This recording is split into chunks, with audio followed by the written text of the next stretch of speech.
All right, guys, welcome back. This is the 37th episode. I'm doing this with a good buddy of mine from the SubTo community, and he's also a big part of the TC community, Caleb Christopher.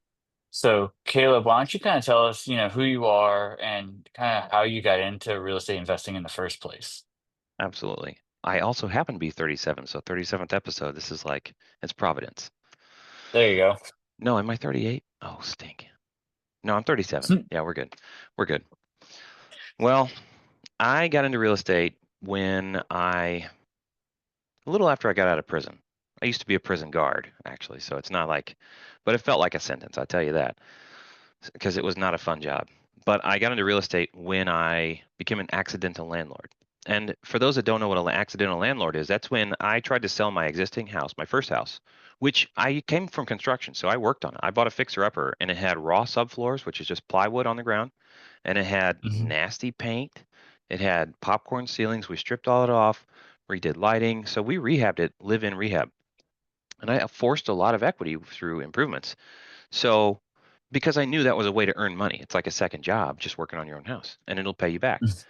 So I had refinanced and paid off student loans and other stuff like that. And then the house next door to my in-laws came open for sale, and we had to move quick because we love it. It's great. We were only 4 minutes away anyway. And so I went under contract contingent upon me selling my house, and then I couldn't sell it. Couldn't sell it, couldn't sell it. And we're running out of time quick.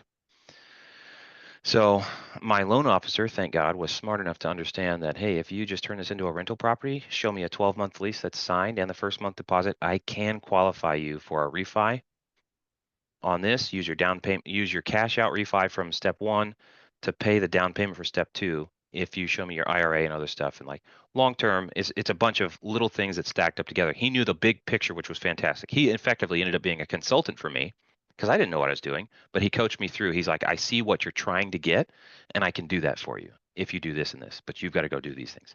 And so I did. And so I was forced to become a landlord and rent out that property in order to get the house that I'm in now. And it was one of the most beautiful mistakes or circumstances that I'd been in. And then I read Rich Dad Poor Dad, and I was like, oh, thank God I didn't sell that house. Whoa. I thought I would buy real estate at some point. And if it wasn't for Mhm. accidentally keeping that first house, I probably wouldn't have bought the second house. You know what I mean? So that's how I got into real estate. It started out accidental. Then I read Rich Dad Poor Dad and was like, oh, let me double down on this. Well, and to your point, I think it's kind of providence, right? Like you were saying, like this guy happened to know Yeah. what you needed. He saw the big There, picture. He was able to guide you through the A, the B, the C to get you there. And, I'm sure we can talk about this a little bit. That's kind of what you do as a TC as well. yeah. Yeah, and that's why I pushed on the consultative aspect because there's coordination and there's consulting. And the difference I've talked to a lot of loan officers since his name is Nathan Carlisle. If you're in the I think he can lend nationwide. Last he was with Guild Mortgage. He's a good dude. And if I was going to get another Mhm. traditional loan, I'd go through him, Nathan Carlisle. Love him. I text him every once in a while. That said, I've met a lot of loan officers that don't get they're in it for the pay. They qualify you and move on and they can't consult. And I think the same thing ends up being true with a lot of TCs. Um, I don't want to go into too specific there, but Nathan stood out for me, and I was so lucky and blessed to be put with him in the first place because it wouldn't happen this way. And I was asking about FHA because I thought FHA would be a better way to get into my current house. The reason for that, for those who don't know, is FHA like allows 3.5% down payment because I was struggling to get enough down payment for this house that I'm in now. And he said, listen, if you can put the money together for a 5%, I can get you a conventional loan and you're going to want that. And I said, explain it to me. Help me understand. He said, FHA has PMI, which is um, mortgage insurance. PMI? There's MIP and PMI. They're the same thing, but different programs, but it's mortgage insurance premium. And that does not go away for the life of the loan. He said, if you don't refinance out of your FHA, you will be stuck with that mortgage insurance for the life of the loan. But with a Hmm. conventional, I can get you a 5% down conventional loan. And once you pay down 30% of that loan balance, it goes away automatically. But I know you, he said, and I know that you improve things. And so if you move into that house and fix it up, you can actually have somebody come out and look at it. Doesn't even have to be a full appraisal. It was called a BPO, broker's price opinion. I called the mortgage company after I'd finished the basement and done other stuff. They made me pay 150 bucks. they sent out a realtor basically who came out and said, "Yeah, I think this could sell for 400,000," which gave me like 40%, 30% equity in the property. And so he sent that back to the mortgage company. They're like, "Okay, we feel that we're safe. You don't have to pay mortgage insurance anymore." Dude, thank you, Nathan. Saving me hundreds of dollars by doing it that way. Thousands of Yep. dollars by doing it that way. What a guy. Love it. Yeah, Pansy says private mortgage insurance. PMI, there you go. Private mortgage Yep. insurance or versus mortgage insurance premium. Same product, different providers. By the way, FHA loans, because I work in SubTo creative finance stuff, I read that 1 in 4 goes to foreclosure.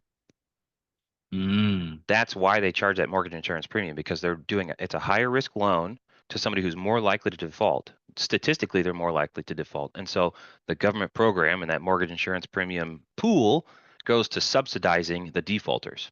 So 3 out of 4 are paying for the default of the fourth. Mm. I'm sure somebody's profiting in the middle, but that's the idea. It also sounds like kind of like those, if you've ever seen those like credit card security payments, right? Like that they put on like non-name brand credit cards. It's just something that to your it adds to your balance, which adds to your interest. So if you're making minimum payments, like you're never actually getting that principal down. Yeah, it increases yeah. So if you're paying the same dollar amount total monthly payment and some of it's going to mortgage insurance, it's out the window. That's like paying for health insurance. Right. The premium you pay is gone. It doesn't do you any good. It just buys you a discount if and when you need services. Yeah. And you better hope you have a good deductible. Yeah. Pansy That's Sleep cool. says PMI can be removed after a year or more. With FHA loans, I thought it was for the life of the loan. Yeah, I don't know. I thought FHA had I it for the had life read of it. somewhere, I'm sorry, I had read somewhere or came across the information a while back because we have a current FHA. Um, and wherever I came across it, it said after a year or more of, not missing payments and all of that, I believe you can ask to have it removed. We did not. We just kept it for whatever reason. But My new search engine is not Google, it's ChatGPT, and I use it to fact check everything. And now I'm like, oh, let me go ask because I've been operating on an assumption. Yeah, Jessica says that she tried to them to drop hers, and they would not. It's equity based when you buy. Hmm. I think it's going to depend on, obviously the actual loan and whether or not your payments were always made on time. Ooh, it says generally it's permanent if the down payment was less than 10%. So it's clear that there are circumstances in which, but why would you get an FHA loan if you've got enough to put 10%, more than 10% down? I That don't I do know. not know because we did not. Hmm. So that's why we had to go with FHA. Yeah, exactly. Yeah, so I was able to Jessica scrape also together, said that some mortgages will when you reach a certain equity percentage. and that's what Nathan was telling me when I was getting my first loan or my second loan actually. Was listen, with conventional, you can get this, it'll fall off automatically after you pay down enough on its own. But I know you're going to take advantage of the ability to force equity and then get it removed early. Mine was only $87 a month, but 87 times what 2 years that I paid for it was quite a bit of money and would have been quite a bit more because I was on like a 4 year schedule before it was automatically removed. So Yeah, I was gonna say even if you just round it up for easy math to 100, that's 24 months of $2,400 that you didn't have to spend. yeah, yep, that's a steak dinner every month. You know, I should treat it Yeah, that way. it it's four things at Walmart now. Yeah. I would Jessica also said I wish I knew about all that when I bought LOL. A friend got hers dropped, mine would not. Hmm. Well, and to be fair, yeah, laugh out loud now because you're good humored about it, but I had Nathan and you didn't. You know what I mean? Like, again, I was blessed to have Nathan, and there are a lot of good loan officers out there, but there's a lot of average ones, and they don't help you understand that stuff. They just push you through whatever I don't know, maybe what pays them the most, maybe what's easiest for them to process. Who knows what criteria? But I've been like, I loved that about him, and I wanted to be that for other people. And so as I got more into real estate, I'm like a sponge and I drink from a fire hose. And so I soak up a ton of facts, man. I listened to all of Bigger Pockets, the entire podcast when it was like 300 plus episodes. And I got to the point where I knew all the answers before the host could even respond. And I'm like, okay, this isn't adding any value for me anymore. And so I've got to go do my own deals now. So I did. I went out and did my first flip, which I'm really slow and terrible at flips because I was going to lose my job. I budgeted for me to do all the work. Then I didn't lose my job. So I couldn't afford because I didn't borrow enough to pay somebody else to do the work. So now I've got a job and a house to flip. And what a pain. But as I learned these lessons and as I learned through others' experiences, one of the things I noticed inside the Sub 2 community was there's not guidance, especially when I started doing my first couple of Sub 2 deals by joining up with wholesalers as a JV partner, closer, and underwriter. Dude, people are just doing stuff. And I'm like, hey, what's your plan?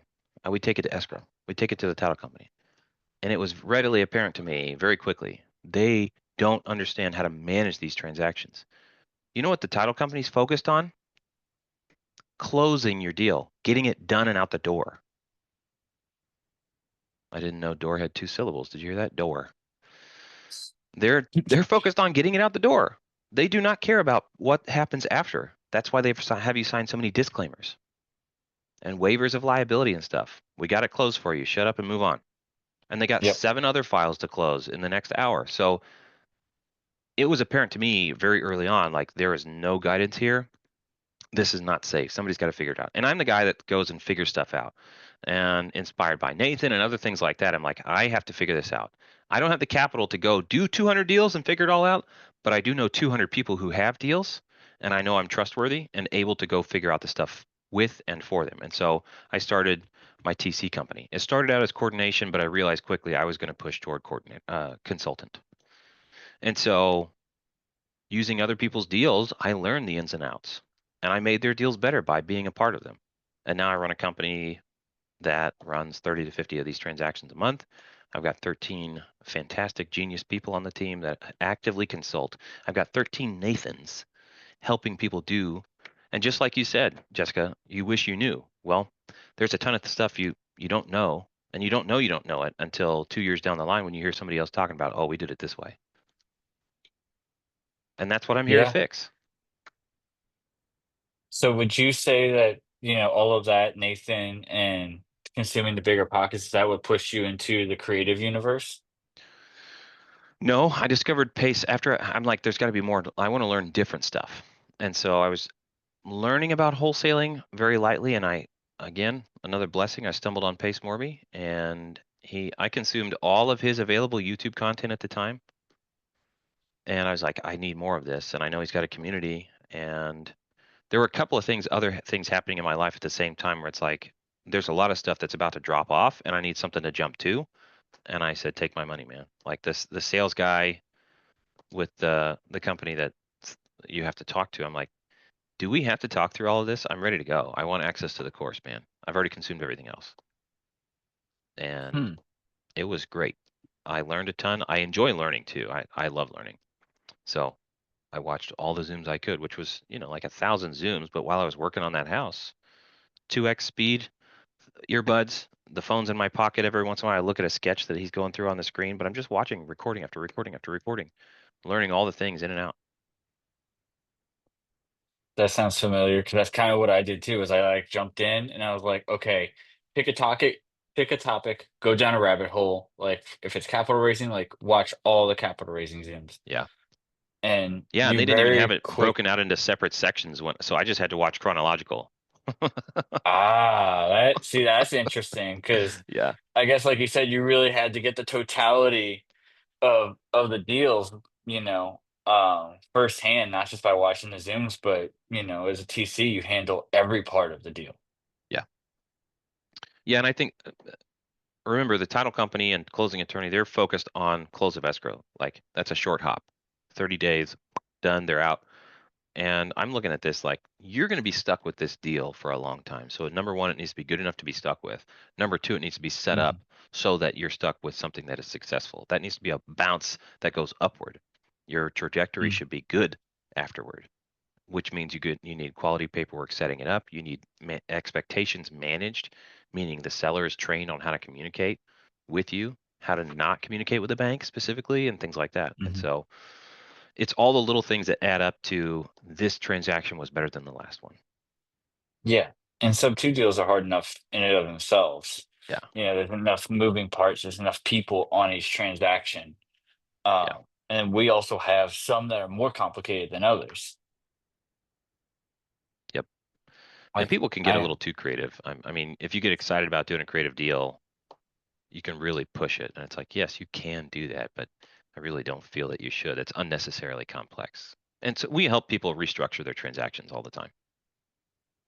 One of the common questions I get, and you would probably be able to explain this better to a new investor than I could, is like talking about the Morby method. So like what, because that's one of the more complex ones. We see it a lot. It's kind of getting a little bit more popular with, wanting lower down payments and whatnot. So how would you explain that to a newer investor?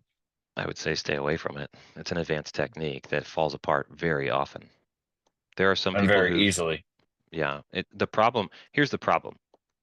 It's very clever. The problem is it's easy enough to explain that people are blindsided by how hard it is to execute without committing Hmm. fraud. Number one, how hard it is to execute in the first place. Number two, to do so without committing fraud. There are two good ways to get it done without committing fraud, but getting people to understand and commit to that process prior to going under contract or that process, not likely. Not likely. If you explain it the easy way, people will say, "Yes, let's go ahead and do that. That sounds great." But then you either have for it to stay easy, you have to withhold material information from a lender, Hmm. which is fraud, mortgage fraud, or you then would have to explain the hoops that they have to jump through to get it done the right way without committing fraud. And it's like, whoa, this is real weird. I'm out. I don't like this. And so they fall apart more often than not, unless you're willing to commit fraud or you've got, particularly, here's the secret, is a second position lender who is okay, a first position lender who's okay with a second loan on the property. So I'll explain it though. The simple version of a Morby method, and it did exist before Pace, but he started capitalizing on it as a method. It's better with way bigger purchase prices. Hmm. If you're doing it under 500,000, please stop. You're going to waste a lot of time. You Yeah, should I've just go usually do seen two it like a regular million deals. to 2 million and Yeah. above. And it needs to be able to cash flow. So if you're, it's a combination, right? So, okay, here it is. You're going to go get a bank loan. You want seller finance, and your seller says, "Yeah, but I want a 50% down payment." That's not going to work. Nobody's ever going to do 50% down payment on one of these properties. It's just not going to go that way. And so then you say, "Well, what if I went and got a bank loan? What if I could give you 70% down payment and you finance me 30?" Well, that's a traditional investment loan, 70% from a lender and 30% down. Well, you're saying I can bring a bank's money in, we call that down payment, and then you finance me back the 30%. Sounds really simple. And Hmm. why would a seller not want to do that? Oh, yeah, I get 70% of the money and then you pay me interest on the remaining amount? Sure. But the thing is, first position lenders are not okay with the seller. It's called gifted equity. Number one is one option. Number two, they're not okay with a second position lien at close of escrow. Just across the board, assume your lender is not okay with a second position loan at close or 2 days after close. Okay. Because if you intend to place additional financing to replace your down payment immediately after and you don't disclose that to the lender, that is material information that they would care about that would affect their decision whether or not to fund you. And therein lies the rub. So if you can find a first position lender, the primary lender, who is absolutely actually okay with you having either the seller finance you back or some other second position loan, then thumbs up. You can rock and roll with this all day. It's easy and simple. But they are few and far between. Yes, I have seen that they are very difficult to find. and they want a good relationship and they want a track record. So if you don't already have a track record of success, you're not going to get a yes. The other thing is that remember, Nathan is a loan officer. My guy, Nathan, he's a loan officer. He gets paid a commission for closing loans. Now, I'm not saying this about Nathan, but just to represent his position. When you're talking to a first position lender, you're actually talking to the sales rep. The guy who qualifies you for a loan is a sales rep. And so they'll say yes to all sorts of things because they're in it for a commission. And so Mhm. my lender allows that. No, they actually don't. Your salesperson wants a commission and they said yes. But if their underwriter gets wind of what's actually happening, your deal is dead. You need it in writing from somebody above the loan officer or sales rep that they're actually okay with that. If that's the case, I'm good. I'd say you're good to rock and roll with a Morby method. Yeah, I had somebody bring me a Morby method that wanted help with it, and we ended up converting it to a DSCR, and he was just going to raise, or he, no, you know what it was? The DSCR lender allowed for a second position to cover 15%, so you'd only have to bring 10 down.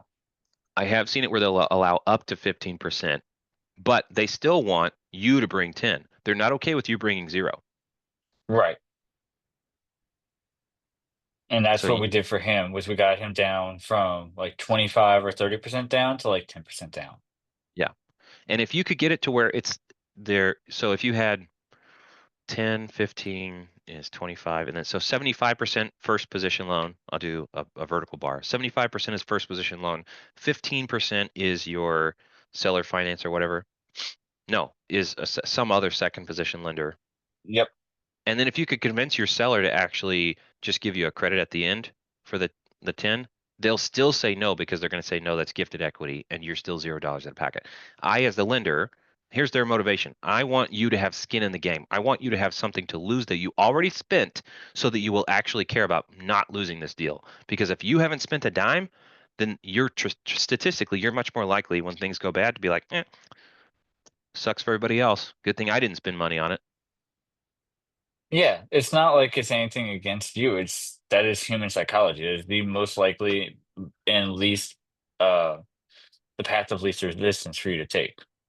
Yep. And so for all those people who are like, well, that's not fair. It doesn't matter where the money comes from. Yes, it does. And that's why. Because, and I don't care who you are, statistically, the bank wants money. The lender wants your cash that you have to demonstrate number one, proof of funds, right? So you have to demonstrate number one, you have the cash.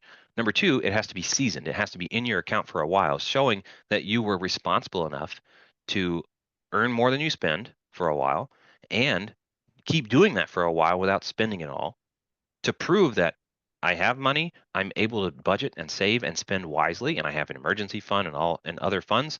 That makes me a more credible borrower.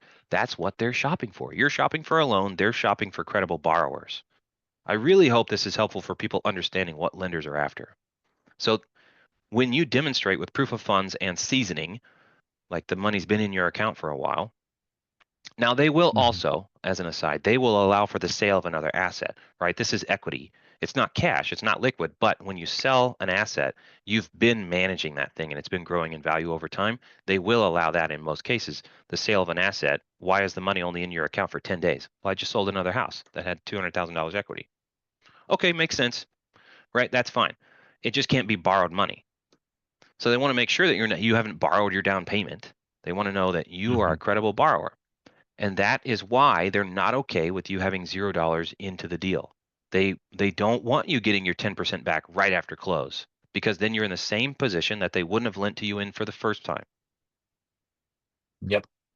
And at that point, it's just a Ponzi scheme. If you're just going in and taking out more loans, more loans, more loans, you're just refilling the sieve until eventually the house of cards falls.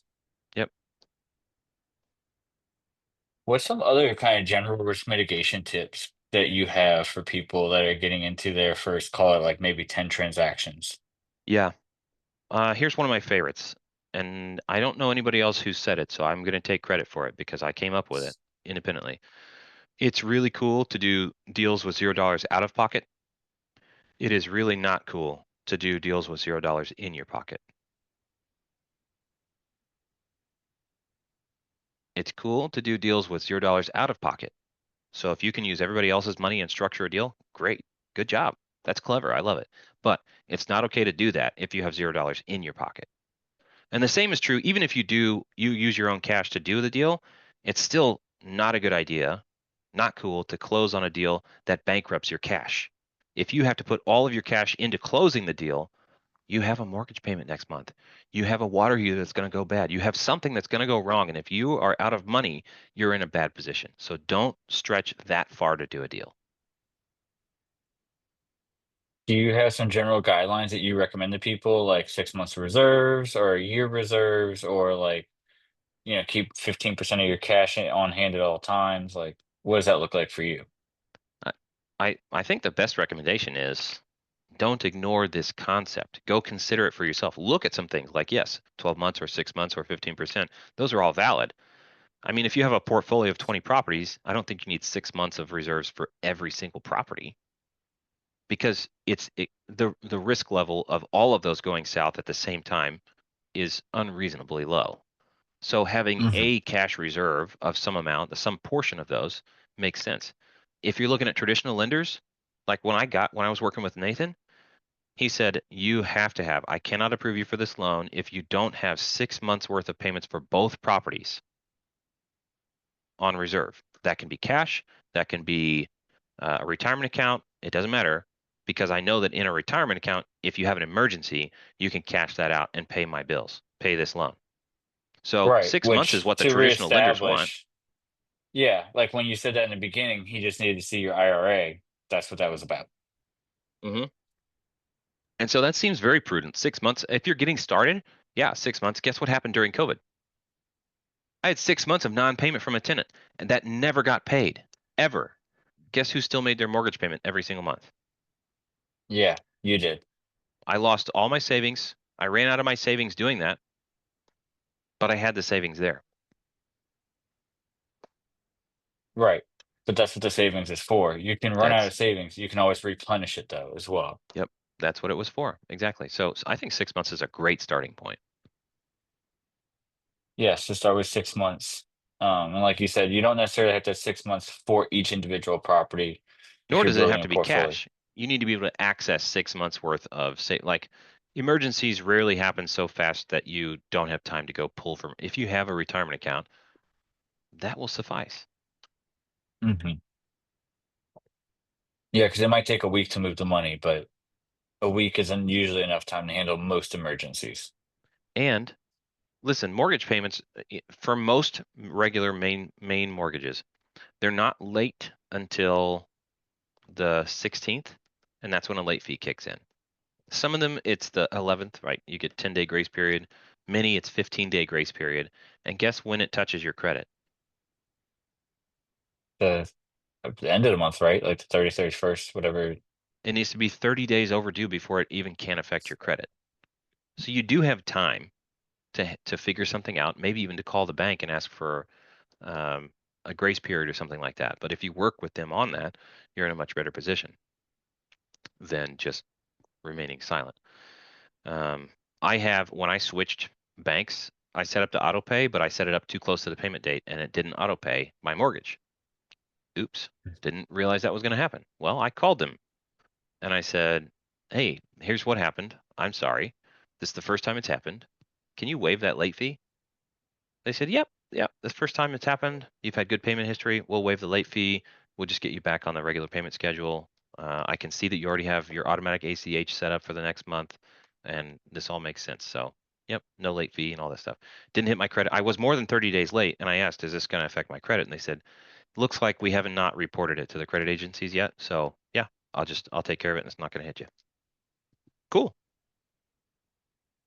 Do you think people that put themselves in those kind of positions just kind of overcomplicate that conversation that they need to have with the bank, and that's why they stress about it? Yeah. Um, I mean, if you're planning on actually going south, there's certain things you don't want to admit, but if it's a routine snafu and you're just trying to get back on track, then it's just another person on the other side. They have policies. Sometimes they can, sometimes they can't. But it sure doesn't hurt to ask, "Hey, can you do this for me?" Yeah, worst they can say is no. Yeah.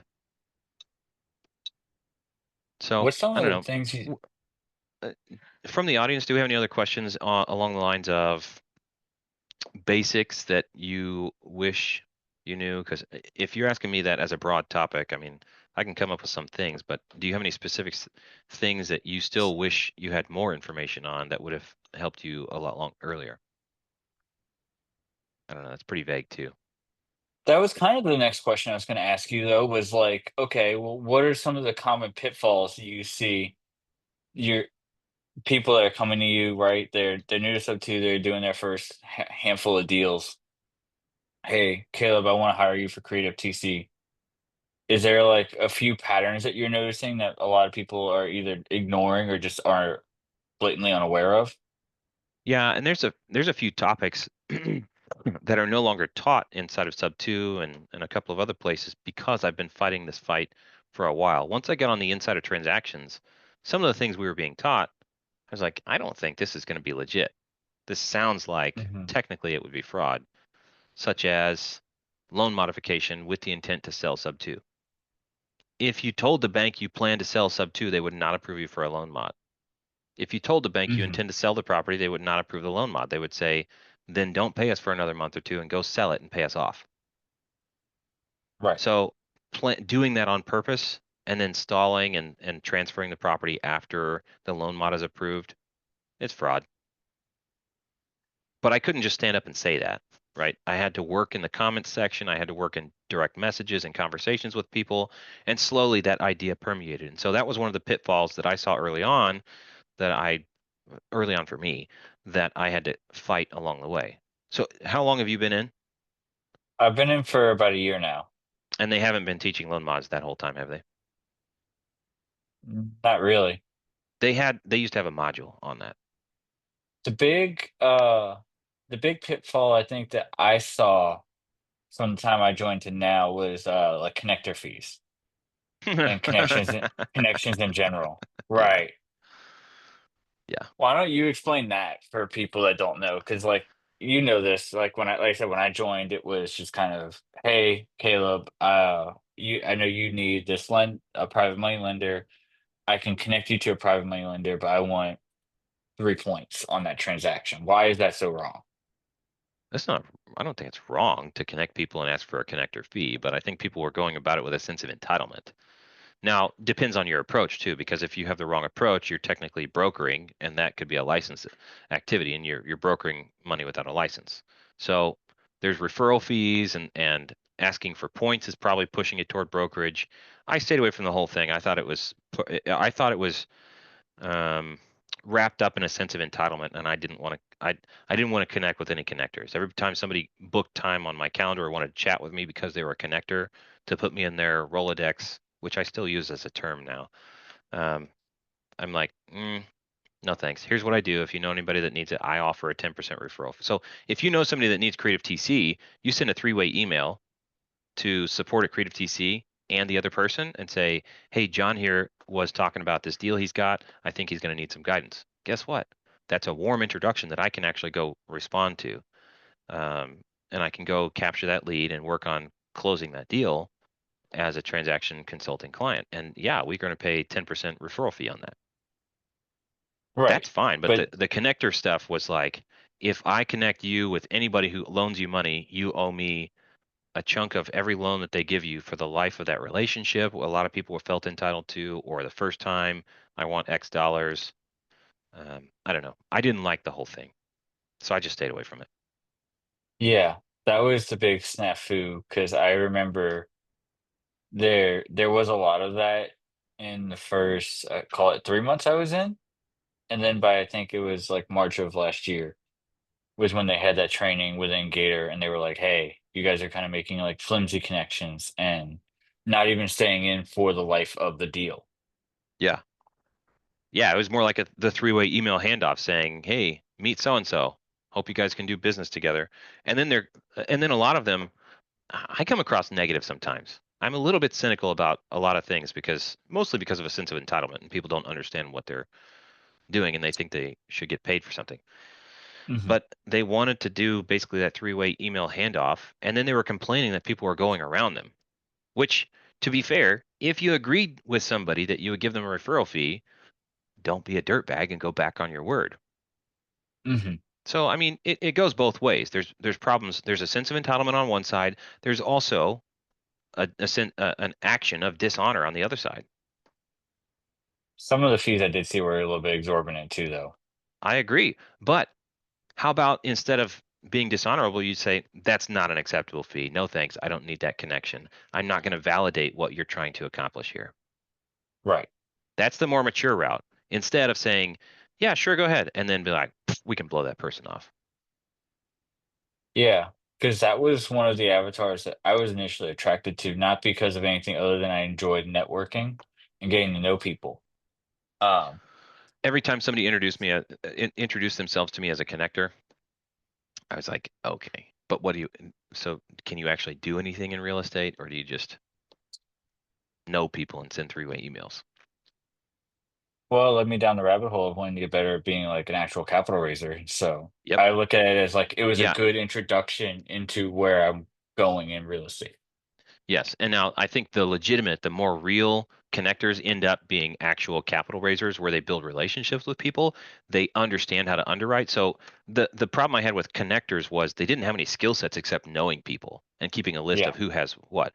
Uh, that has very limited value. Maybe like a flat referral fee, like, hey, thanks for putting us together. Here's $500. But right, because I didn't know John or Judy. Thanks. That's worth something, but hmm, it's not worth that much. So right. the real valuable connectors are the ones who understand underwriting and they're like, this person has a qualified deal, and I know you're looking for this type of deal. It's in this zone. Let me help put this thing together, and I want in on it because I'm going to help you put it together. And I've verified it's a good deal, and I've verified they're a good person, Hmm. right? Like if I'm connecting on your behalf, I'm saying, I know Caleb, I know his character, I know his track record. He's done this many deals, call it like 25 transactions or whatever. He has not defaulted on any of them. And this is his deal. I helped him underwrite it. We looked at it. It's going to Yep. cash flow by this point in time. This is how he's going to pay the money back. This is his backup plan. Yep. Yeah, you become a like connector was a great person, was great if you're qualified to do the deals, but you're not good at finding them and you don't have the cash to do them. You're a good bridge between the people who are good at finding them and the people who've got the money if you can do that underwriting bridge and validation and due diligence to help the lender do that. But what we had was a lot of people jumping in saying, I'm a connector, not validating who so and so was. It could be their first deal and they're saying, this is a great person. Well, you run into the same problem as all those loan officers who say, yeah, we're good with second position loans after close. That person's chasing what? A commission. They want to get paid. And you have a lot of connectors motivated by that money, not by doing things ethically, which is validating that John Smith wants to borrow money and has zero experience.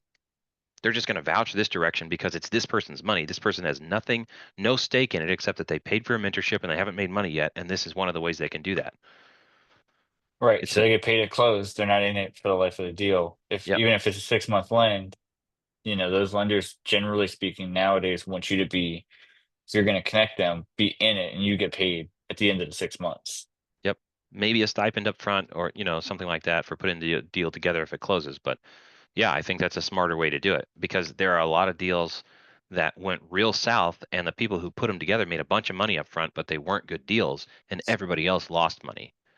And there's a lot of animosity for these people who threw things together without knowing anything and got paid on, I don't know, the ineptitude of the entire team. Even though they were part of that ineptitude, they got paid and rewarded and everybody else didn't. So I deal with a lot of that fallout. People come to me because I say stuff like this. I end up attracting the people who have the sob stories, and so let me repel that right now.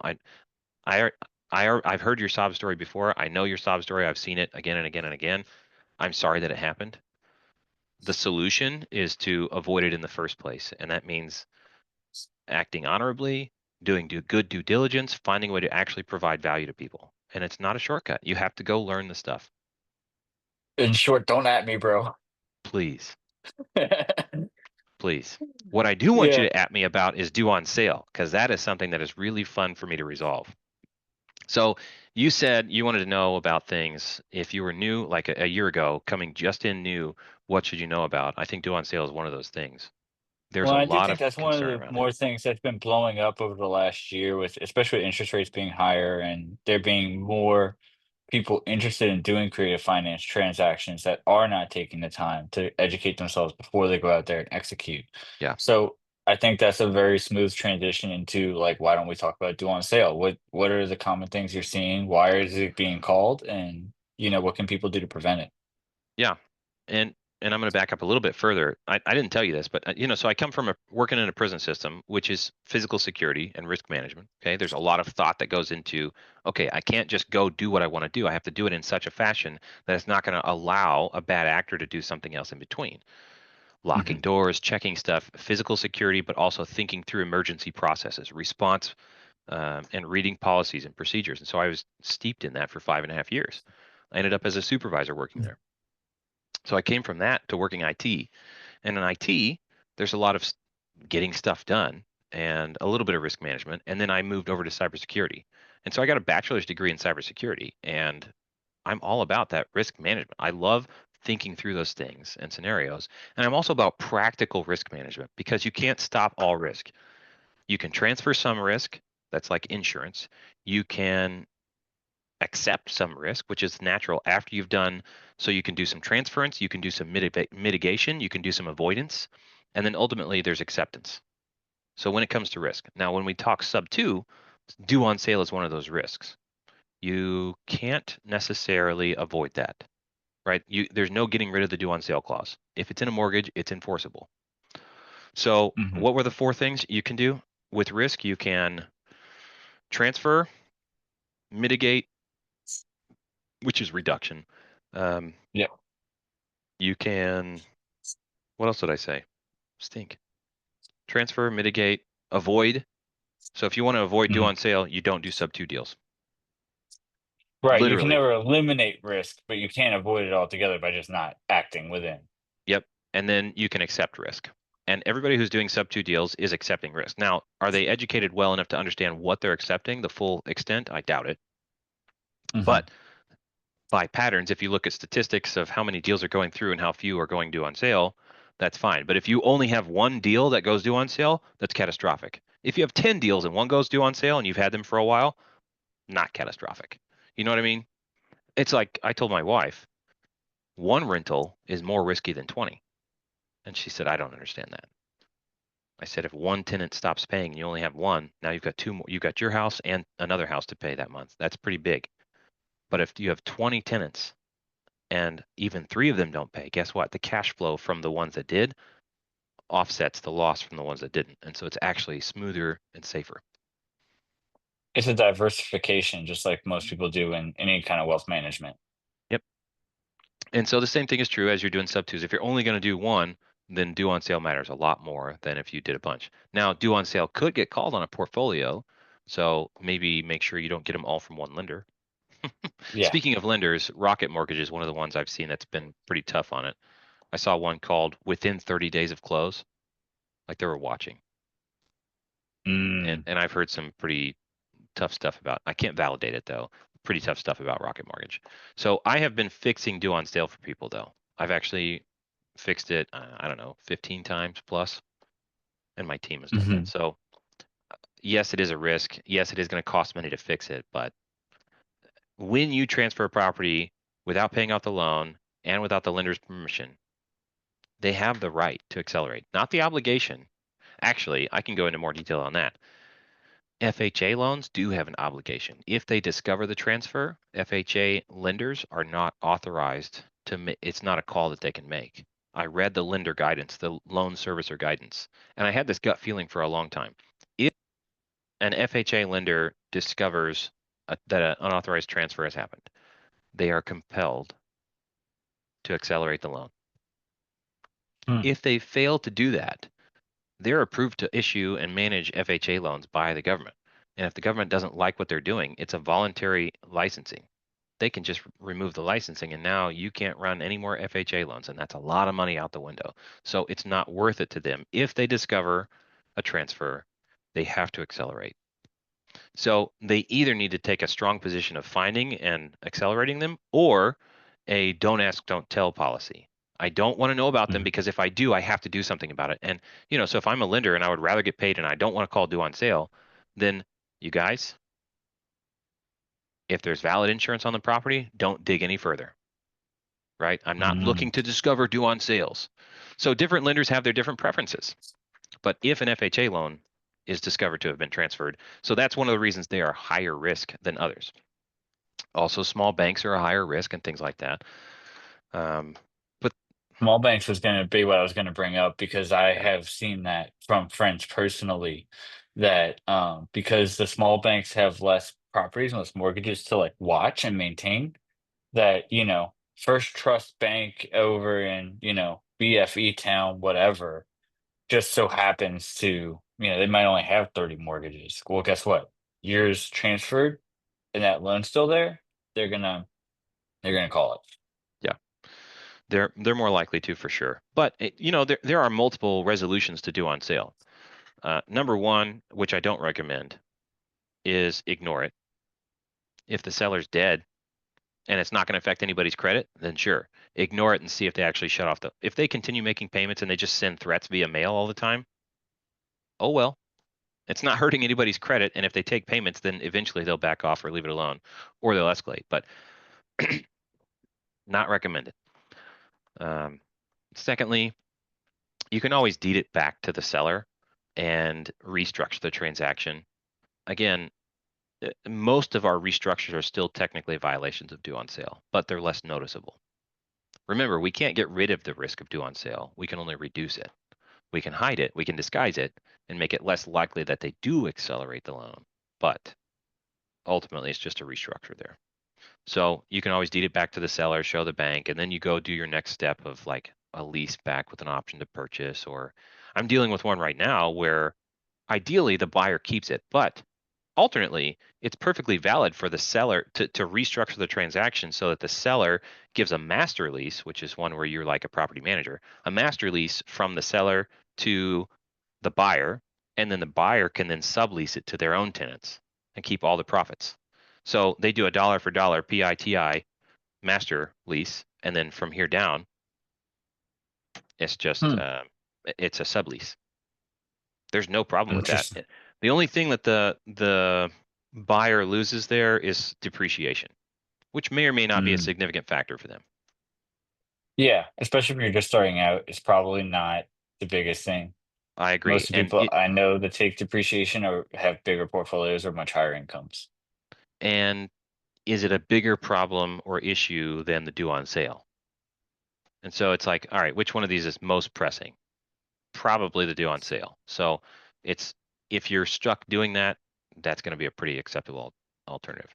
I will say you mentioned depreciation um, about some people taking it, not taking it.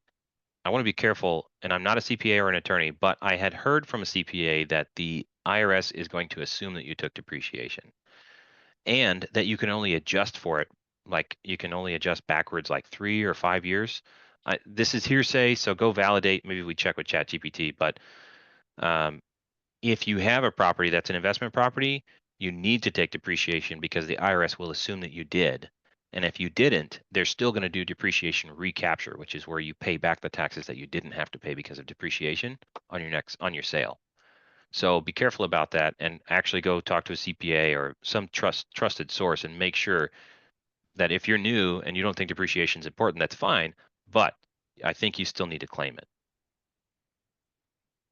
Yeah, I think it's important to claim it.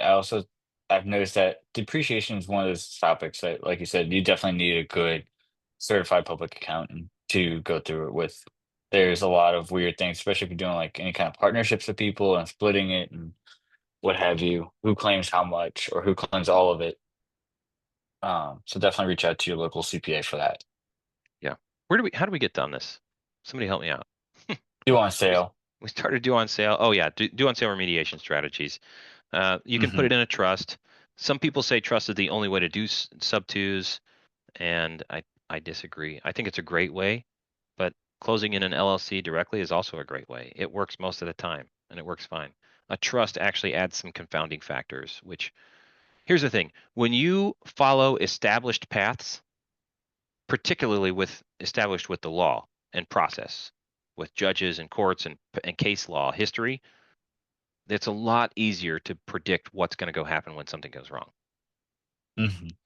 So that is why we buy with LLCs with wraparound mortgages, because a mortgage or deed of trust allows the lender to foreclose if you default. It's a well thought out, well practiced, and documented process with repeat history. We know what's going to happen during a foreclosure, what options you have, how long it's going to take, how much it's going to cost. This is all predictable and it's good and stable. People want to cut corners or do something differently, and or they want to reduce risk. I would agree that that putting a property into a land trust generally is a risk reduction because it reduces how well the lender can see what's happening. So, but it Mm, doesn't mean they can't call due on sale, you guys. But the thing with a trust is now you're governed by a private agreement, and every comma placement, every paragraph and typo is open to an attorney tearing it to pieces. Your agreement, especially if it includes debt payments and things like that, if you're substituting a trust agreement instead of a promissory note and deed of trust or mortgage, now it's open for debate in court, and that can get very expensive. That is, and so it's not a riskless transaction to switch to a trust. There's a big increase in risk over here. You're reducing risk of due on sale. Let me start over. You're reducing risk of due on sale. I'd say relatively significantly, but I have seen a call due on sale with trusts. But you're significantly increasing if something else goes wrong. We're governed by a custom agreement which must be adjudicated, uh, where it costs $150 to $450 per hour for attorneys to duke it out. And even if you win, it can be very expensive to be right. So it's not a one-sided risk reduction. There's a compensating risk increase. right. I've definitely seen that. A lot of people do think the trust is like the bulletproof way to do most things and that it's like It's not. impenetrable and whatever, and it's not. It's not. Like you're saying, you're more or less reducing the risk on one side and do on sale in order to increase the risk on the other side and what we would probably call like the margin of error, right? Like, Yeah. because that's what it is. It's error And in and I don't omissions at that expect point. and I don't expect problems up here for the most part. But if you do have them, they're going to be much more expensive to manage over here than they would have been the other way around. So yes, for all of those who say that LLC is the absolute best way to do it, I disagree. It's situational. For all those who say that a trust is the only or best way to do it, I disagree. It is situational. It depends on what you're doing. It Hmm. increases overhead. In some states, you can't both be the trustee and the beneficiary, which I'm not even going to go into the full details of how to manage trust, but a trust is not the same thing as an LLC. It also doesn't provide asset protection. So you still need LLCs to run the trust or be the beneficiary. So it's more complex in multiple ways. That doesn't make it best. Right. It's relatively advanced, and especially kind of like we were saying earlier with the Morby method, you should probably leave it, and 'cause an LLC is fine. It is fine. And a trust works really well in some time. And so, again, the consultant factor. I'm the consultant. That's why I exist. If you wonder about this stuff, let me take the specifics of your situation and let's talk about it. I want to harp on that because that's why I created my company, and I have 13 amazing people, and we have free 15-minute consults for anybody with any question. You can probably book 2 or 3 of them, and we won't even harp on you about it. Okay? It's at creativetc.io. I honestly believe there's nobody else that matches the quality of our consulting to help you get deals done the right way. It's in my heart. That's what I care about. That's why my company exists. Take me up on it. Right. And the long and short answer is always a lawyer answer, which is it depends. Yes, yes. It does always depend. I need a It's the T-shirt with unfortunate. with the adult diapers and say it depends. You you probably could. You could probably sell those too. I'm sure you do just great. That's gonna be Caleb's next company Yeah, is a t-shirt company. yeah. We only sell one shirt though. Only one shirt. We'll make it in one color. That's it. Which one should I So order? It depends. how much does it cost? It depends. How fast do you need it? Yeah. See, no, Yeah. no solid answers. That's the way consultants are, and attorneys though. It's like I need to know more before I can give you an answer for your situation.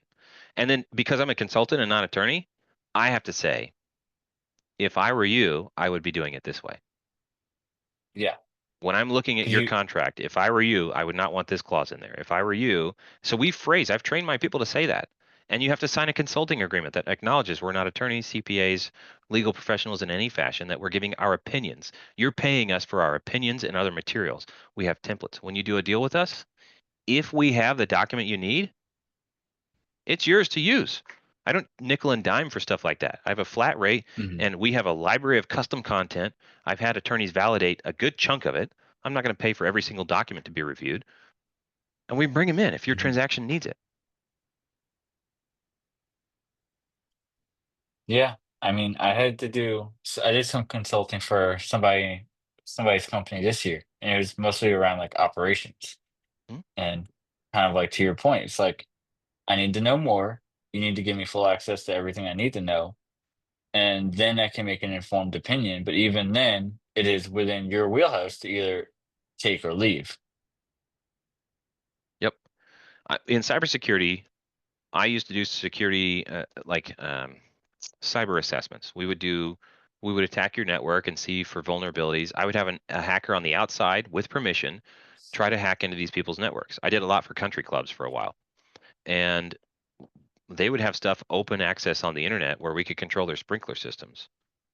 One of them, I was giving the executive presentation to the CEO and other C levels, and I said, "Listen, I'm going to show you a picture because I just found one to represent the story I'm about to tell you. I'm going to paint you a picture. We were able to get in and we have control. Here's screenshots of my guy from Lenexa, Kansas, as a certified penetration tester is what they're called, which my wife can't even listen to without laughing.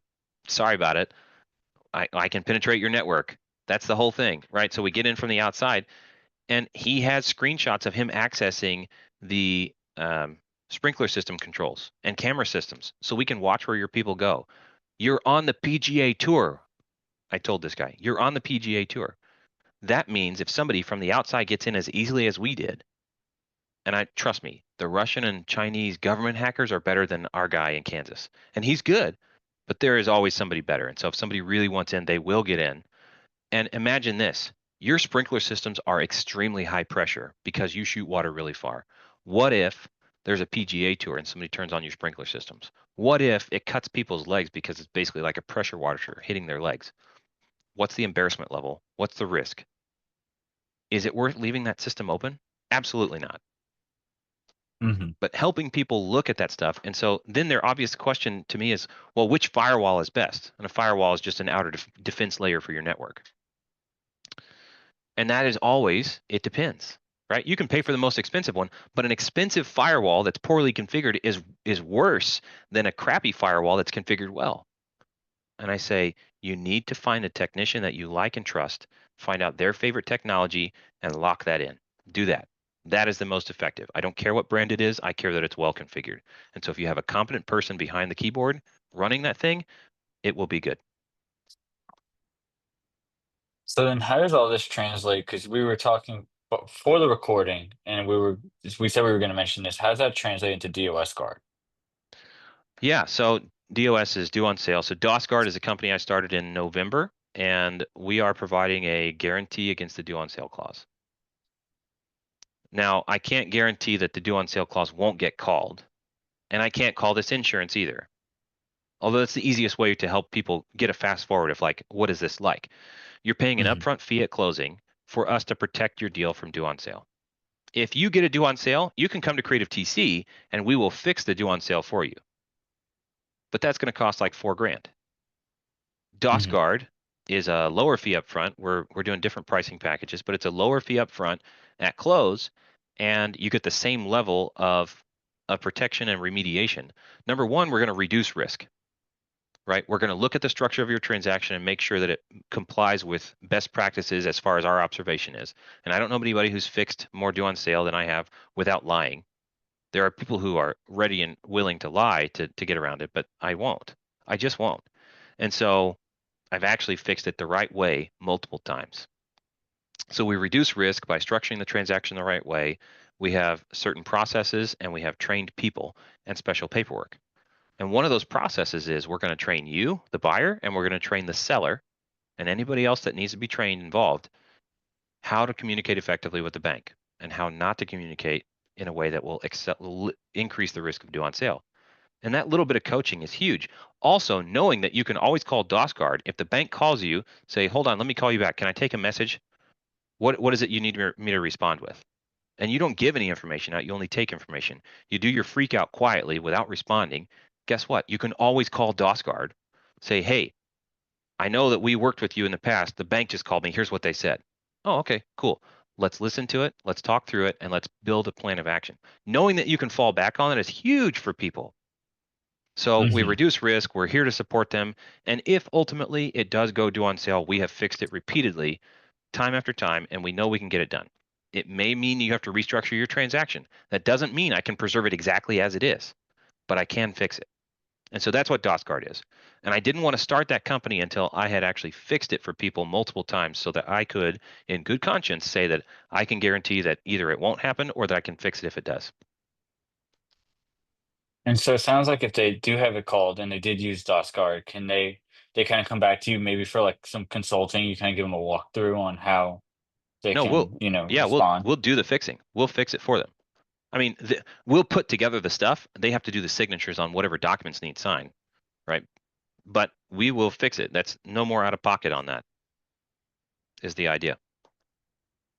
Yeah. So like you said, it's a safeguard for them, to really make sure that their transactions go smoothly, especially in a day and age like we were saying a few minutes ago, where these things are happening more and more frequently. We see it Yeah, in the Sub2 group. It feels like every other day. It's probably not actually that often, but feels like yeah, it. yep. And the number one thing is when insurance switches over, that's when it's noticed the most. So we're networking. I've put in the hours. My team has put in the hours connecting with insurance agents to make sure that they understand how to do this the right way. My goal is that if you close a transaction, we have at least two quotes from insurance providers that are Sub2 savvy so that you can take Mm. on one of those. You can shop for your own too, but we have Sub2 savvy insurance providers on deck. That's another risk reduction method. So we train the buyer and seller. We have built connections and processes with insurance providers so that your deal is much less likely to get called due on sale in the first place. Are there a lot of Sub2 savvy insurance providers out there? It doesn't seem like there's a whole lot of people in general in the real estate No, like industries that are Sub2 savvy. I have six, and it takes a lot of working with them to get them. I mean, they knew what Sub2 was before, but we had to work with them to adjust how they present the information they're sending over. The bank wants to see what it wants to see. You're not required to provide it any extra. And so coaching the providers and getting it up the chain high enough where they would adjust their process was a big deal. Yeah, six is more than I thought you would have on deck, to be Yeah. honest. Because, like I said, there's just so few people. I mean, we see it with title companies. Mhm. We see it with, I mean, almost any niche within industry, within real estate. Yeah. So I'm looking to build more of those relationships, but DOS Guard can be thrown into just about any Sub2 transaction. I won't do DOS Guard for commercial loans. It needs to be an owner occupant loan because we're going to lean on the fact that those owner occupant loans have um, basically a government process that requires the lender to accept a cure. So when you default, you have an option to cure. You have a right to cure on those. And so we want to be able to exercise the borrower's right to cure. They find a default and say, hey, you defaulted on this term. We're accelerating the loan. We're going to say, yes, but we have a right to cure. Here is the cure to that problem that you found. Shut up and leave us alone, please. How different is it in the commercial space? Because I know commercial in general is usually more creative finance welcoming, right? Like a lot of those Yeah, lenders do have room for things like seller finance or gifted equity or what have you. I agree. On the front end, as long as they know it and plan for it and accept it, yeah. But if it's unplanned and they weren't part of the planning for setting up what you did, they're much less accepting in my experience. Mm. You're much more likely to be able to assume it though, especially if it's got equity in the deal already and things like that. So assuming a loan is a valid strategy. Mhm. There's no curse. It's not anathema, anything like that. Like you're allowed to assume a loan. And so if you work with if that is one of our valid solutions. And so if it turns out that assuming the loan is a valid option and that it's applicable to the situation, then we can Hmm. help you pursue that route. And the bank will just stall for a while. They'll put the acceleration on hold while you qualify for the loan assumption. And that's fine. Yeah. Because I never really heard too many stories about due on sale being called in commercial spaces. Like I know it does, obviously. Like there's people that default on everything. Yeah. But Well, I just had one go due on sale because of all things, they put it in a trust. Oh, you should only ever do trust. Psych. Not. There is no trust protection that you're hiding behind. You're hiding, not actually protected. In a commercial loan. In fact, the fact that it was put in a trust wasn't a red flag for the bank on a DSCR or otherwise non-owner occupant loan. That's a red mhm. flag. Why would you ever put a business loan into a trust? That makes no sense to us. Due on sale, done. So finding out what kind of loan is also important. How easily are those fixable? I know you said that you don't typically do DOSCOD for it. So like, is that just a more complicated process in It general? is. We fixed it. And again, it depends. In this situation, it was a mix of adding the seller, the original borrower, so deeding the property back to the borrower, and then having the buyer buy into the seller's LLC. Luckily, Mm, in this case, that LLC didn't own any other assets. But if that LLC owned multiple assets, that would have been a problem.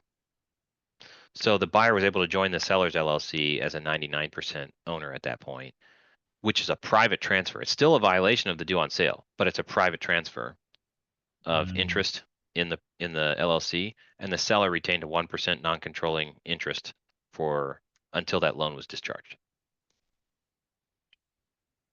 But yeah, Interesting. it's all custom, and so those commercial loans are going to be a little bit more crazy custom. Yeah, because like you said, they also offer more custom options on the front end as well.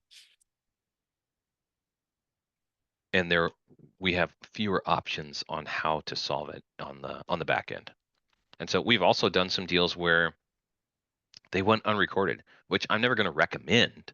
But as a consultant, I feel it's appropriate in certain circumstances to mention you do have the option of just signing documents and handing them to one another and holding them privately. The problem is, in either one of you, buyer or seller, can go do additional documents that the other is unaware of. Because you're not recorded on public record, the all the wholesalers out there are still going to be calling John Smith seller. Hey, I'd like to make a cash offer on that house. It's in your name. Except he already gave a deed to Judy, right? And so the world knows that John owns it when actually Judy owns it. But they're doing this for the sake of reduction of risk of due on sale. Is that a risk you're willing to take? And that's not the only risk associated with that situation. So we talk through the whole situation. And I've got other risk mitigation strategies there to reduce the risk of them being able to sell it again. Because if it's still in their name and they sign another agreement, in some states, whichever one records first is the winner. Doesn't Mm. matter if it's sitting in your drawer. Your deed becomes invalidated by the subsequent sale to somebody else. Ouch. I mean, it makes sense. It makes sense from both perspectives. Like, Yep. that you want to have it recorded. I can't imagine, or I can imagine why most states would have that rule in place. You want to have it recorded. If it's not recorded, then it doesn't count. Yep. First And come, if you first serve. record it and if you've already been through it with the bank and they know that, and you know that they're gonna, like if I'm fixing due on sale with Rocket Mortgage, we're much more likely to have to take one of those unrecorded routes. So what can we do? If we Mm. identify the risks, what can we do to mitigate those risks? Because the only way to avoid those risks is not to do these deals. You're stuck in the deal with that seller, with that borrower. So if they're a crappy person, you don't want to go into certain agreements with them. So is Rocket Mortgage, would you say, right now one of the highest risks as far as that DOS, that due on sale being called? Very lately, yes. Oh, by the way, DOSGuard. So Creative TC is creativetc.io. DOSGuard is DOSGuard.io. So that'll be fairly straightforward. They're sister companies, right? I have the same core resources, but DOSGuard is specifically, I split those. From a business management standpoint, Creative TC has a certain set of business activities that do not necessarily overlap with DOSGuard. They're sister companies. There is some overlap, but they're two different business models. And so that is why a lot of people ask, when should I have a different LLC? Well, when you're owning property, it's pretty common to have a different LLC for every state. It's common to have a different LLC for every type of business, so short-term versus midterm versus long-term rental. You don't want to Mm-hmm. mix short-term, it's all about risk management. You don't want to mix short-term rental risks with long-term rental risk, because the risk over here can actually attack these assets, and a risk over here can attack those assets if you go to court and lose. And there are valid liabilities that can happen. So you're isolating and putting everything in a box, a risk box that it can't escape that box if it's managed correctly. Right. You don't necessarily need a separate LLC for every property, but you do need a different LLC for every genre, so to speak, or every niche, every exit It's strategy. Yeah, it's recommended. I mean, you can lump it all into one, and you can have one master LLC for all 50 states that just registers as a foreign entity.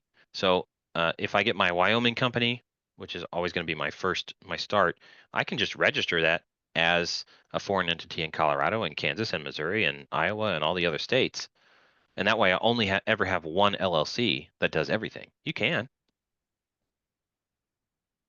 Right. I They're just wouldn't. different risks and mitigations and, Yep. you know, so What should I so do? on. It depends. Gotta love that answer. I really do. I love exploring stuff together with people, though. I do too, but I think my favorite answer to give when I was consulting was no.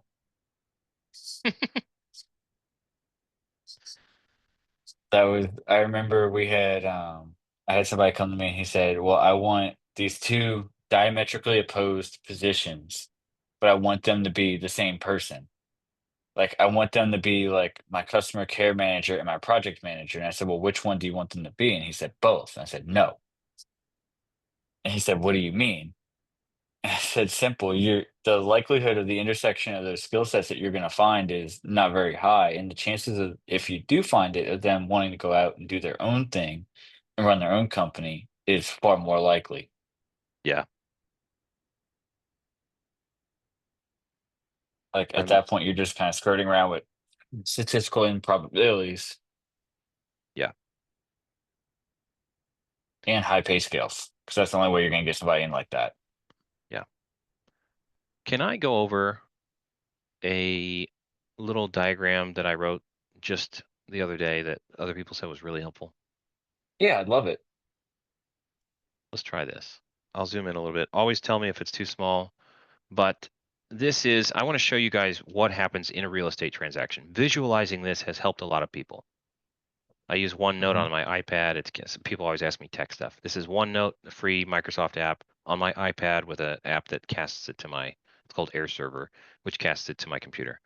So escrow is this box. That's what a title company does. Title and escrow are actually two separate functions. Title searching and transacting, and escrow holds documents and dollars. Those are the two things escrow really does. They hold documents and dollars. And so escrow can't close until it has all the documents and dollars in place. So if we put seller on the left, okay, and buyer on the right, and a lot of times there's going to be a lender as a third party down there somehow. Well, there are documents that have to go into place, such as the deed. And the buyer is going to have to sign usually a promissory note and deed of trust in favor of the bank. Let's just do a traditional transaction, okay? So this is a Hmm. document, this is a note, and another document is going to be a deed of trust. Deed of trust and mortgage, I'm going to use interchangeably. They're security instruments for a debt. Okay, so those documents have to come in. There's more documents that have to come into a transaction than that, but these are the core documents, just so you guys understand. Please put questions in the chat, raise your hand, ask me, because this diagram is meant to work with the people that are here. So escrow is going to contain all that stuff. Now, dollars. If we have a deal for $200,000, then we need $200,000 plus some because there's closing costs. So really, we're going to need, I'm going to say 10,000. That's a lot, but so we need 210. That's a bad arrow. That's an arrow. Okay, so where do the dollars come from? Interactive.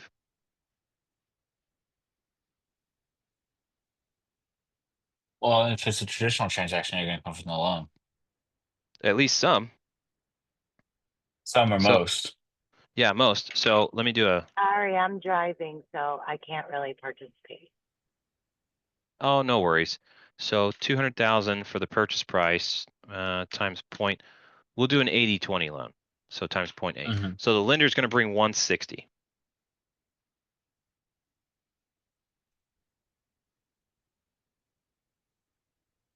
That means we need another 50K that needs to Mm-hmm. come from the buyer to cover the closing costs.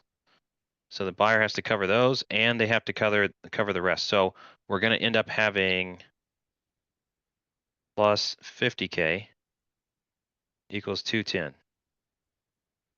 So now we have our dollars. So when the lender contributes funds, and the lender won't contribute funds until they've seen the closing docs. So they want to see a copy of all the docs that are signed correctly before they'll contribute funds pretty often. Settlement Mm-hmm. statement, stuff like that. But the escrow cannot close until you have documents and dollars in place. So technically the seller already signed the deed. It just hasn't been delivered to the buyer. Technically, the buyer has already signed a note and deed of trust before receiving funds.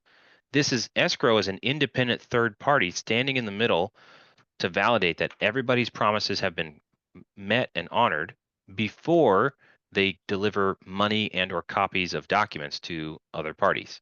That's how escrow works. That's how every transaction works. A SubTo transaction is no different, except that this lender piece has already happened. And so in the next transaction, this gets copy pasted or forwarded to the next box as a credit that's already happened. Is this helpful to people on the call? I think so. I think this is going to help a lot of people, especially people that end up watching the recording when this goes up on YouTube tonight. Excellent.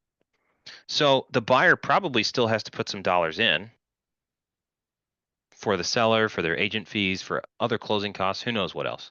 And also, if there were split closing costs, guess what? Seller would actually either have to put in dollars or take a cut out of their cash at close for that same thing.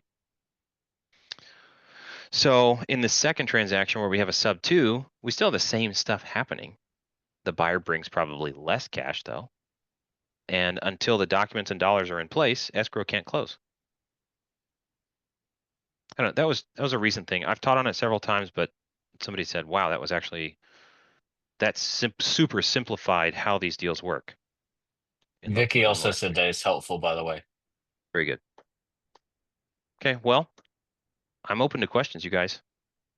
I love drawing to describe things too. So if I can be of assistance by providing sketches, please let me know. I'm glad your handwriting is more legible than mine. That's why I don't draw. The girlfriend has a hard enough time with reading it. What big projects do you got coming up for this year? I mean, we're in the new year now. You know, this is the 5th of January with the time of this recording. So Yeah, what do you got planned for 25? pushing DOSGuard. I need DOSGuard to grow significantly. So I'm launching a partner program so that other TCs can effectively be the sales and support staff for DOSGuard, because DOSGuard is a set of policies, procedures, paperwork, and ultimately I need more people, which is going to be those transaction coordinators. And they're going to be kind of like your affiliate network in a way. Yeah, yeah, I should be doing like a major marketing piece where people are aware of DOSGuard and asking for DOSGuard in transactions, and then the certified TCs will be allowed to uh, put it in, and they're going to be doing some of the work of getting all the paperwork in, and then so we'll validate it on my back end, but they're going to get paid a commission for facilitating DOSGuard closings. Nice. So putting that whole business model into practice, working out the kinks, that's probably going to take me the better part of the year. Although if an opportunity to buy a title company comes up, I'm going to jump on that too. Have you bought into or do you work with Creative Title with pasting them? I am an owner of Owners Club, member of Owners Club, and so I do have fractional ownership of Creative Title and Escrow, Nice. That's and what I we have run figured. transactions with them. Yeah. Is that Although is that I going to have a be the game stance. changer? I I hope it's going to take a while. It's not going to go. It's going to be more turbulent than they were hoping. I'm confident, as all Hmm. things are. So the thing about my team at Creative TC, we're not going to throw all our eggs in one basket. It's great that I'm a Hmm. part owner. Even if I owned a title company, not every transaction is going to come through my title company Hmm. because I want to stay up to date on what other title companies are doing, their shortfalls and deficiencies, maybe where they're excelling, what are they changing, how are they managing things. And I think maintaining that diversity of where we run transactions, avoids a single point of failure, maintains good relationships throughout the industry, gives us flexibility to take deals elsewhere where we already have a standing relationship in case one gets overloaded, goes out of business, rejects a deal for some reason. That's all really important to me. And so I had a title company rep complain to me about not bringing them a bunch of deals. And I told the guy, I'll use John, that's not his name. I said, John, Hmm. I have brought deals to you. I'm not bringing every one of my deals to you. I will not, and I won't ever. That's not how it's going to be. Even if you're the best in the Hmm. industry, I will not bring everything to you because I value the flexibility and risk reduction that is having multiple relationships. And I held up a closing check and sent him a selfie. I said, I just closed a transaction with you. I don't know. I don't know what else to say, but it's about that risk management, and I want to make sure that my clients are doing deals the right way and they have the highest opportunity to be the most successful. Well, I think that's fair. And I think what you just said right there points out an underlying theme, which is that entitlement is the furthest thing from a risk mitigation strategy is the biggest, I would say, risk aggravating factor, Mhm. right? Like you probably know this because I took some like pre-law classes and I was a criminal justice major, so I'm Oh, fairly familiar with a lot of the things that you're familiar with from okay. your days in the prison system. And there's mitigating factors and there's aggravating factors. Like there's things that can, raise or that can either increase or decrease not only the charges but the sentences. Yep. And it's the same thing in risk mitigation. Yep. I found another diagram. Here's escrow. So escrow is going to contain, here's some of the documents that are going to go in. Reconveyance, quitclaim from multiple people, deeds of trust, releases of mortgages or deeds of trust, notes, because your previous lender has to release in a regular transaction. You got Mhm. dollars as the purchase price and closing cost. But then, so this diagram is the timeline of recording.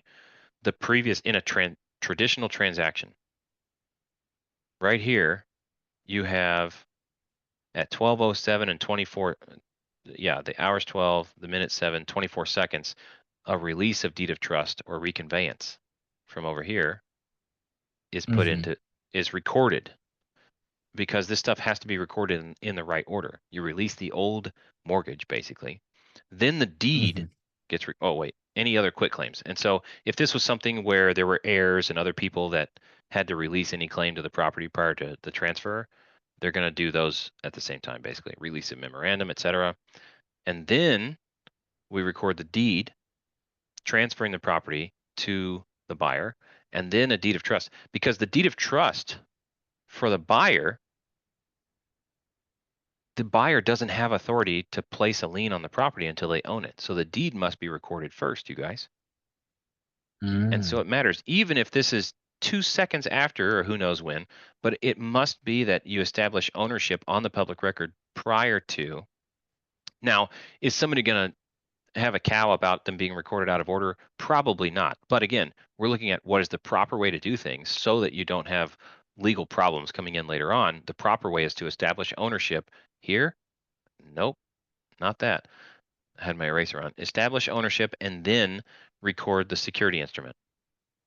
And on a micro timeline, a lot of these instruments are recorded 1 or 2 seconds after the next one. Boom, boom, boom, boom, boom, in a closing. Oh, and I like what you just said there about that, right? Like, is somebody going to have a fit about it? No, it's not a problem until it is a problem. And Yes. And that's what I if it, say all the time. It works until it doesn't. People are doing crazy stuff and they're like, well, I haven't had a problem yet. Congratulations. You won't until you do. And when you do, it's going to be catastrophic. yeah, it's just like accepting any other risk. You are playing Russian roulette at a certain point, and it is not if, it's when. It works until it doesn't. And it will work forever for some people and it will fail repeatedly for other people. That's just that's just the way it is. Right. And like I said, it's not a problem until it is a problem. It is a problem when it goes to court or due on sale gets called or whatever. Like it could be any number of things that prompt legal action. Yeah. You don't want that. Yep. Man, you've got all kind of good diagrams handy, huh? I do. I was browsing through some other ones. I can just rock and roll through diagrams if this is helpful. Or, if you guys have questions. I have a question.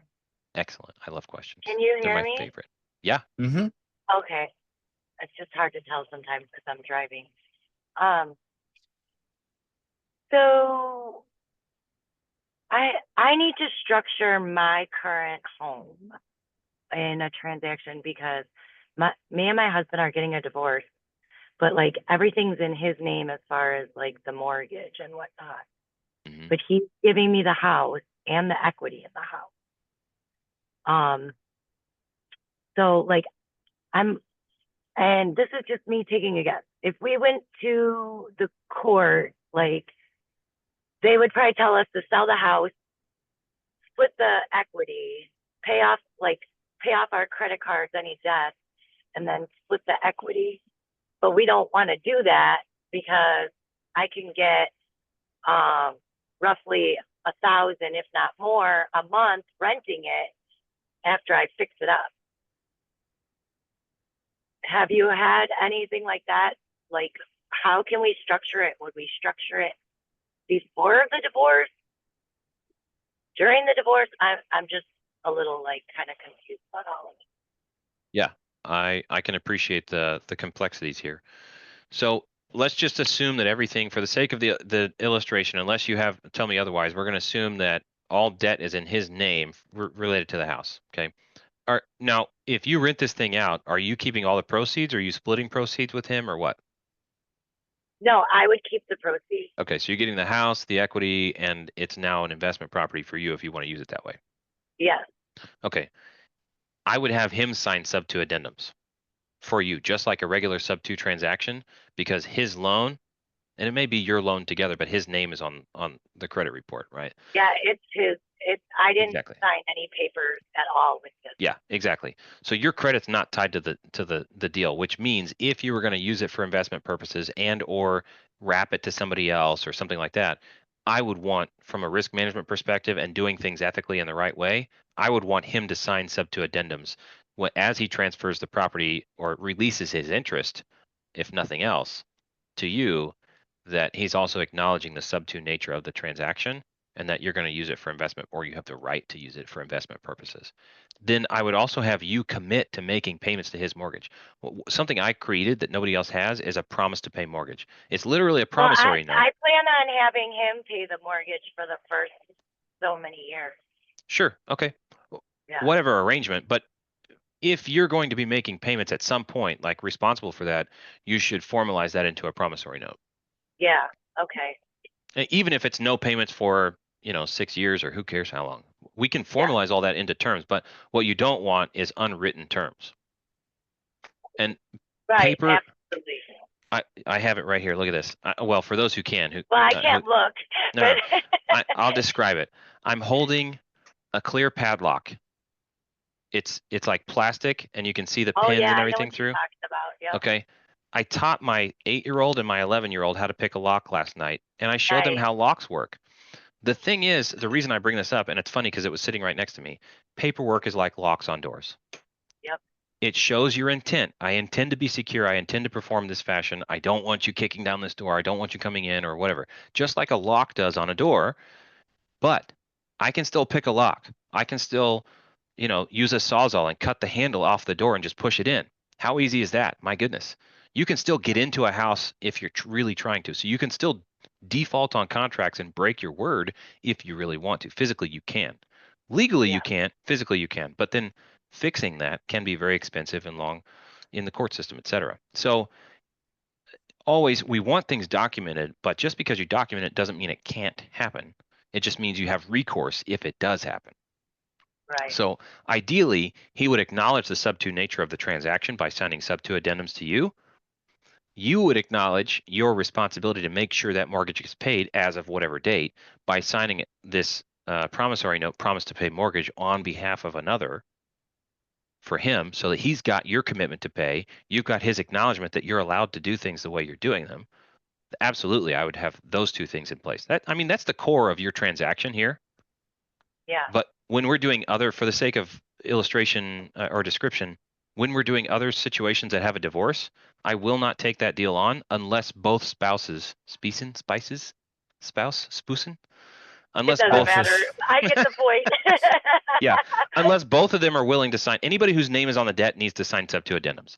I don't care if the wife or the husband owns the house and the other, if the other one's name is on the debt, even if they're both borrowers, one borrower's signature is not enough for me. I want both borrowers to acknowledge the nature of the transaction, or I will not take it on. I don't think that's ethical. Interesting. Okay. I Is appreciate that guidance. Well, it absolutely. makes sense, especially in a sticky situation like that. The one party could very easily manipulate the circumstances of the transaction if both sides don't acknowledge. Yeah. And I've had some where somebody's like, well, they share an email address. That's too bad. I'm not doing it because you're just going to sign it twice. No.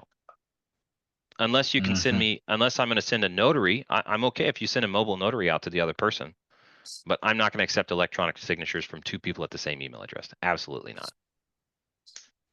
I've never heard that one, but that I could see that. Yeah. Do you have follow-up People have, questions based on my explanation there? No, I don't believe so. Okay. I'm sure I'm gonna probably be contacting you down the line. Okay. So So, for those watching, my team can answer all the same questions as me because I've trained them to, and I'm really proud of them. The thing that sets me apart now is that I diagram and they don't. I do. I can doodle what I'm talking about, and they can talk through it. They can do the same talking, but I can do it with a pen. you'll be the next pace. Be nice. careful, you'll be stuck in pace prison for the next eternity. Yeah. I taught in SubTo for a year That's on awesome. Saturdays. Yeah. You did mention, so you told us about your goals for DOSGuard. You got any big goals for Creative TC and like what you plan to do with your team and everybody over there? No, I mean honestly, and no ill will against anybody, but the market flooded with TCs, and so it's really tough to get enough business to scale. I was planning to scale before top tier flooded the market with TCs, and I've seen a lot of them come and go. There's a lot more members in that program than are practicing. Some people Hmm. admit that they went in just to learn some stuff to better themselves to run transactions, and that's all well and good, but there's a lot of people doing the same thing now. And when I started, it was a blue ocean, meaning free and clear, no blood in the water. It is absolutely red ocean now within this community and the related and affiliated communities. I think TCs. that's because it's like kind of the lowest one on the kind of, Lowest hanging uh, fruit, pansy. yeah, there you go. Yep. There you go. It's the And easiest to you're get right, started in. though, you can learn a little bit about the transactions that way, which I think is a good idea to be able to understand more of it if you're going to get into these transactions.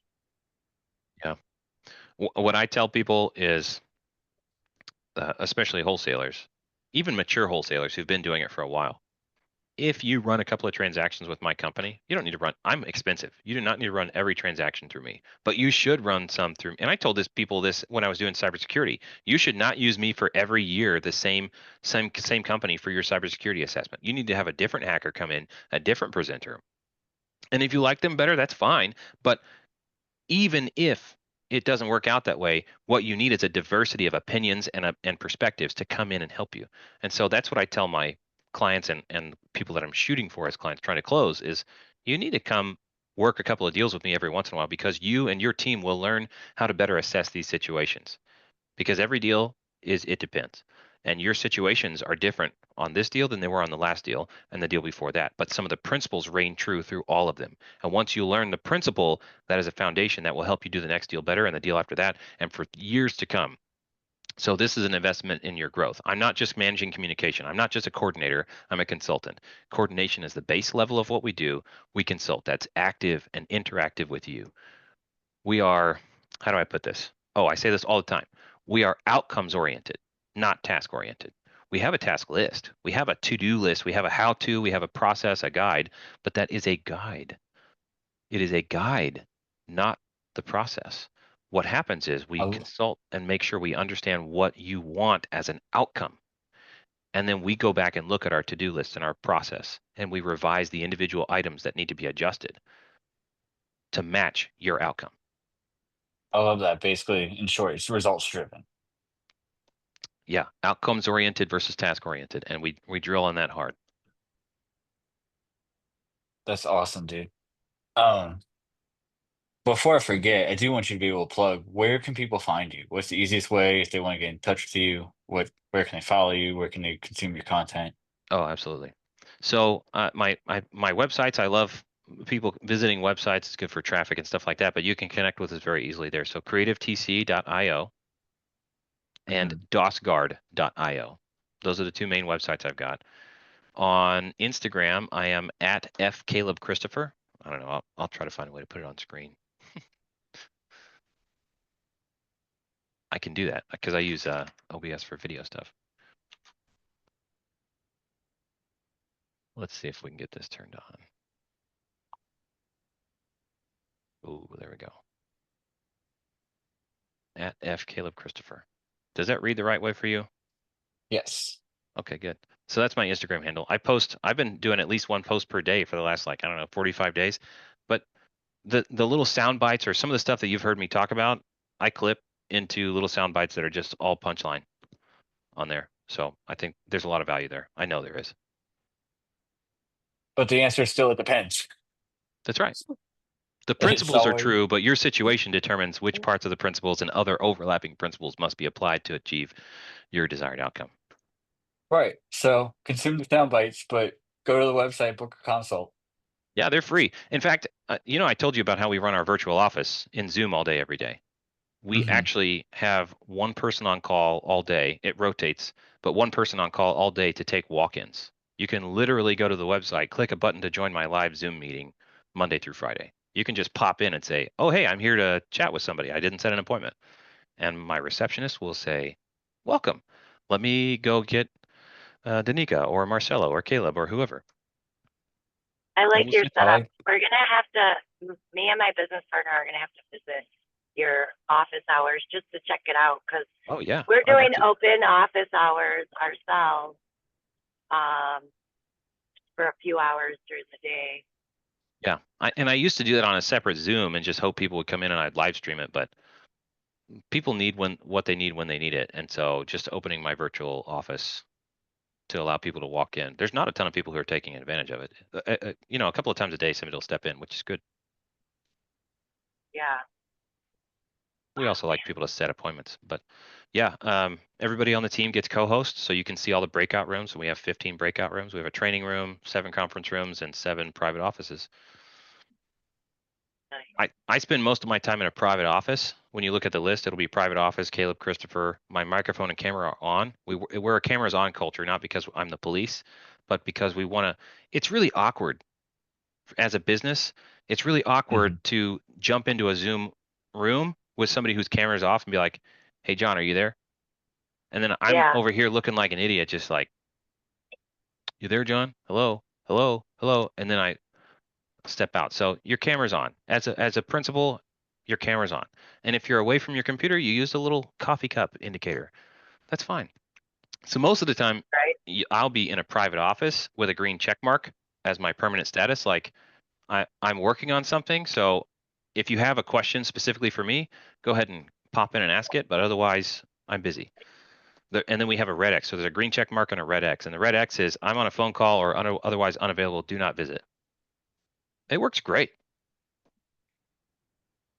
I like that Yeah, you can I also still use utilize the line, the, step into my office. Yeah. yeah, exactly. I utilize the, for sure, the reaction, because usually I'm the one who's managing the Zoom, like the full-time manager of the Zoom, so that there can be like breakout rooms and stuff like Yeah. that for the most part unless somebody else from our team pops in and then I have to go into a room, I'll be like, hey, I need you to manage this right now. Can you do that? Yep. Type of thing. We So, call it lobby duty. Can somebody take lobby duty while I take a break? We'll put it in the yeah, everybody chat and see who can handle it. yeah, there you go. Awesome. I love it. I need one of those really tall back chairs, and I'll have a laptop on this side of me working, so I can be facing away, and then somebody pops in and I can hear them. Hey, Caleb, you there? And I'll be like, yes. Yeah, you turn around. The really Yeah, big old school yeah, like yep, leather yep. office chairs.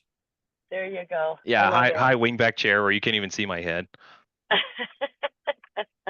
You might Spin just turn around around. with a cat in your lap, like just petting a cat. Yeah, so, So it's like, what do you do all day, man? I sit staring at my fireplace with my cat. Why? Right? hey man, you'd get some good reactions, that's for sure. Yeah. Dude, You we have a have the blast. pinky ring?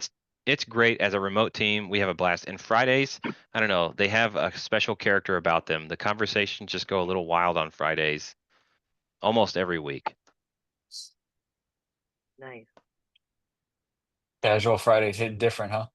Yeah, they Yeah, do. we'll have to pop in on a Friday. Yeah. One time, I mean, I got regular pants on now, but one time I stood up and I had like Christmas tree pants. Oh, that's okay. As long as you Oh, had pants on. oh yeah, I had pants on. Yeah.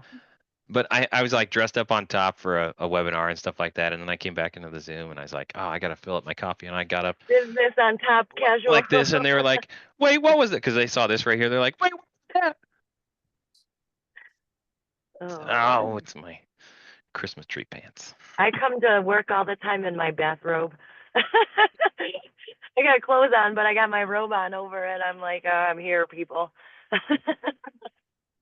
Because I drive late at night for Uber usually. So Oh, okay. I'm like, That's awesome. hey, Now I want to see you in hold on Christmas one tree second. pants. They're pretty generic. They're like pajama pants is all. Hey, if it works, it works. That's awesome though, man. I'm glad. It sounds like you got some big things coming up. One of the final questions I usually do as we start to kind of put a bow on this is like, you're sitting across the table from a brand new investor, say they just joined our community. What would be the one thing that you would want to tell them that you wish you knew when you joined? Hmm.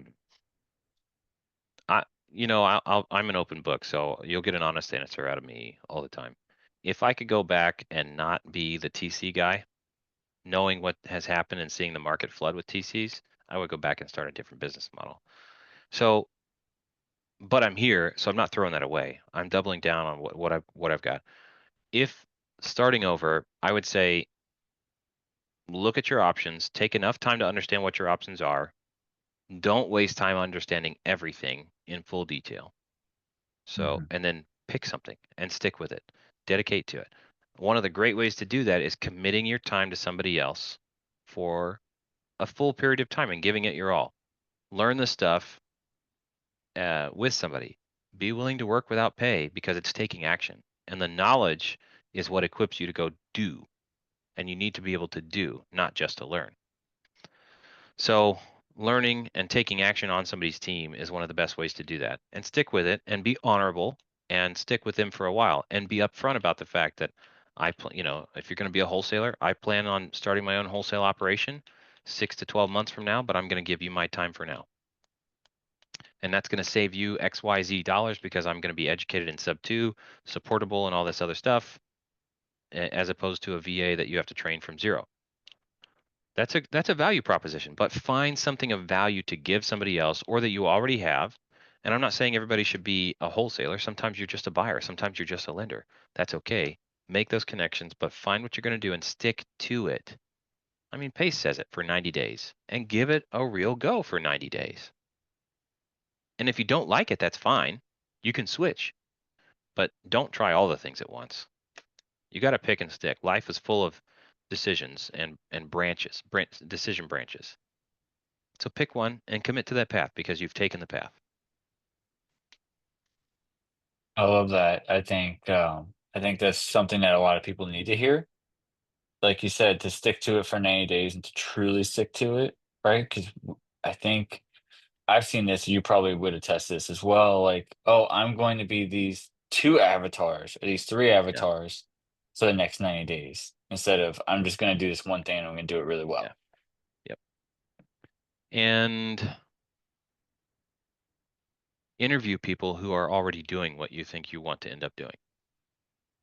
And Mm. keep doing so until you find somebody honest. The success stories are great because there's really successful, really profitable people in every area. But if 1 out of 10 people is successful and the others are struggling hard, you might want to know that. Mhm. And somebody asked me if they should be a TC. I said, well, in the interest of not having more competitors, no. But also from an, you're going to get an honest answer from me. Should you? I think that what I've noticed is you can stay profitable and small. And then if you try to scale, you're going to hit this plateau where your overhead strips away all your profits. And it's really hard to grow past that. So if your goal is to build a big team and build a big business, you have to be real committed to it. If you want a job, then sure, it will work. And you can, when work is slow, you can take on more jobs for less pay to keep paying the bills. But it's a flooded market. And so you're going to be one of very many. If that's what you're okay with, that's fine. There's no problem with that.